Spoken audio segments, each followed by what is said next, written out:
राधा स्वामी जी।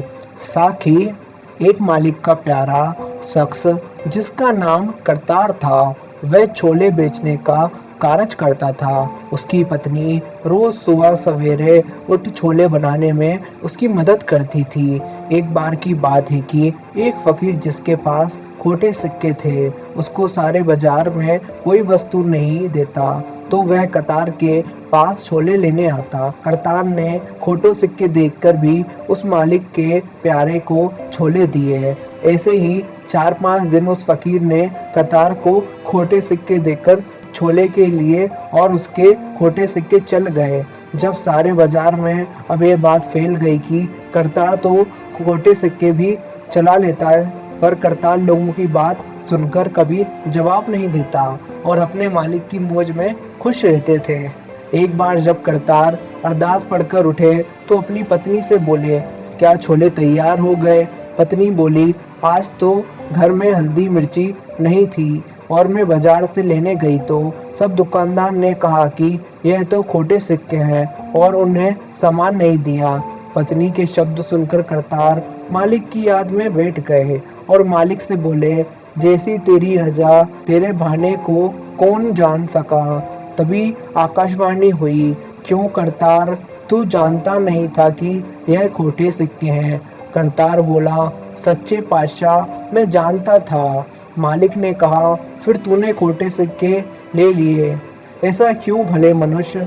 करतार बोला, हे दीनानाथ, मैं भी तो खोटा सिक्का हूँ, इसलिए मैंने खोटा सिक्का ले लिया। कहीं मैं तेरे दरबार में जाऊं तो तू मुझे अपने दरबार में नकार न दे, क्योंकि आप तो खरे सिक्के ही नवाजते हो।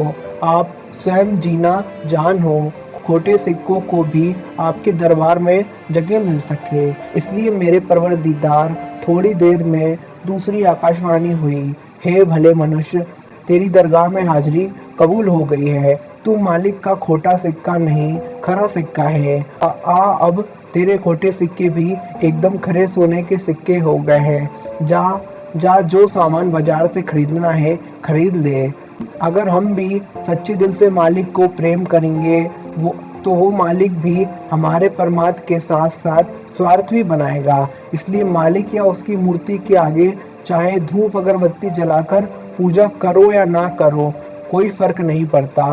बस जब भी मालिक या उसकी मूर्ति या फोटो को अपने सामने देखो तो मालिक को 1 मिनट या 10 मिनट सही सच्चे दिल से मालिक को याद जरूर करना चाहिए। समय हमारे पिछले जन्मों के पुण्यों के फलस्वरूप ही आज हमें मनुष्य जन्म का अनमोल अवसर मिला है, पर आज हम अपनी अज्ञानता के कारण यह अनमोल अवसर संसार के कर्मों में व्यर्थ ही यूं बिता रहे हैं। यदि आज हमें राजा इंद्र के समान महल और गद्दी भी मिली हो तो परमात्मा की भक्ति के बिना वह भला किस काम आ सकती है? अगर आज हम उस मालिक को भूलकर अवश्य पागल ही है तो जानबूझकर अनजान बने बैठे हैं और ऐसी चीजों की सोच में ही दिन बिता रहे हैं जिनका विचार नहीं करना चाहिए। आज हमारी इंद्रियां बलवान हो गई हैं और हमारी विवेक शक्ति कमजोर पड़ रही है, जिससे हमारी बुद्धि में परमात्मिक भाव का प्रवेश ही नहीं हो पाता।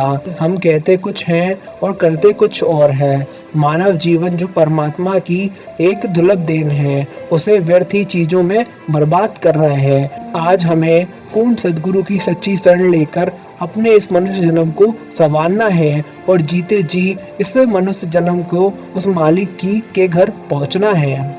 रात के 3 पहरों में तो दुनियादारी, कामी और चोर जागते हैं, लेकिन परमात्मा के सच्चे भक्त पूरी रात जागते हैं। वे उस वक्त नाम की कमाई करते हैं जो फूलों के खिलने की समान है। संत सद्गुरु हर जीव को प्रभु का रूप मानते हैं। वह कभी भी किसी का दिल नहीं दुखाते, क्योंकि उसे उस बात का डर रहता है कि उसका प्रीतम परमात्मा नारायण ना हो जाए।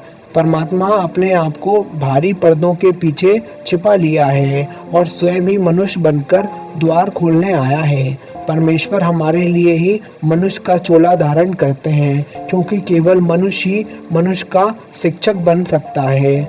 यदि वह मालिक अपने आप आकर हमें अपना सच्चा ज्ञान ना दे तो हमें कभी भी उसका पता नहीं चलेगा।